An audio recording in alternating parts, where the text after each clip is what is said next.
अॼु असां तव्हांखे टेलीविज़न जे बारे में कुझु हैरत अंगेज़ ॻाल्हियूं ॿुधाईंदासीं त उहा कॾहिं ईजाद थी ऐं उन सां लाॻापियल कुझु बि अहम मालूमात।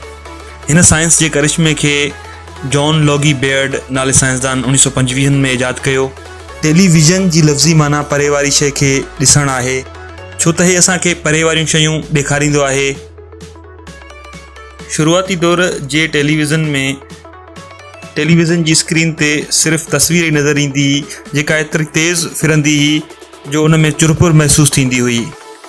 दुनिया जो पहिरियों टेलीविज़न स्टेशन 1928 में अमेरिका में लॻायो वियो हुयो ऐं दुनिया जी वॾे में वॾी कंपनी BBC हुन ते प्रोग्राम हलायो हुयो ऐं 1960 वारे ॾहाके ताईं तक़रीबन 10 करोड़ टेलीविज़न सेट विकिरो थी चुका हुया।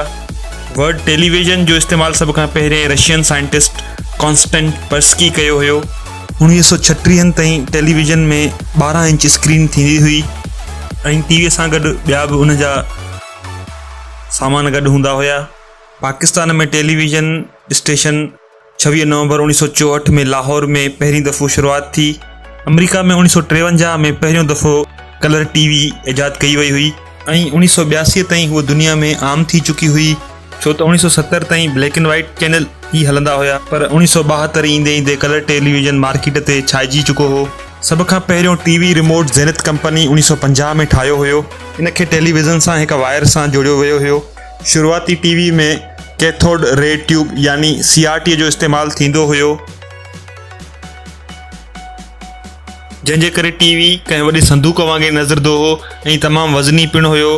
पर अॼुकल्ह जे दौर में LCD LED ऐं प्लाज़्मा जूं स्क्रीन्स अचनि थियूं मार्केट में, जेके तमामु हल्कियूं आहिनि, जंहिंमें 2 बैंड हूंदा। हिकिड़ो VHF जंहिंजी फ्रिक्वेंसी 216 खां 174 मेगाहर्ट्ज़ हूंदी हुई ऐं UHF ते 470 खां 806 मेगाहर्ट्ज़ ते उनजी फ्रिक्वेंसी थींदी हुई। अॼुकल्ह सिर्फ़ु अमेरिका में ई 300 मिलियन टीवी आहिनि। अपोलो 11 मिशन पहिरियों प्रोग्राम हुयो जंहिंखे 1969 में टेलीकास्ट कयो वियो हो टीवी ते ऐं जंहिंखे तक़रीबन 60 करोड़ माण्हुनि ॾिठो हुयो।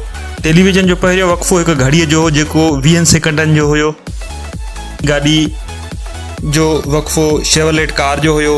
अमेरिका जे घरनि में हर ॾींहुं तक़रीबन 8 कलाक टीवी हलंदो आहे। असीं टीवी ॾिसण महिल सुम्हण खां वधीक कैलरीज़ साड़ींदा आहियूं। दुनिया जो सभ खां वॾो प्लाज़्मा टीवी पैनासोनिक कंपनीअ जो आहे। दोस्तो, अगरि तव्हांखे ही मुंहिंजो वीडियो पसंदि आयो आहे त प्लीज़ फेसबुक ते लाइक ज़रूरु कंदा ऐं वधि खां वधि शेयर कंदा पंहिंजे दोस्तनि में। वॾी महिरबानी।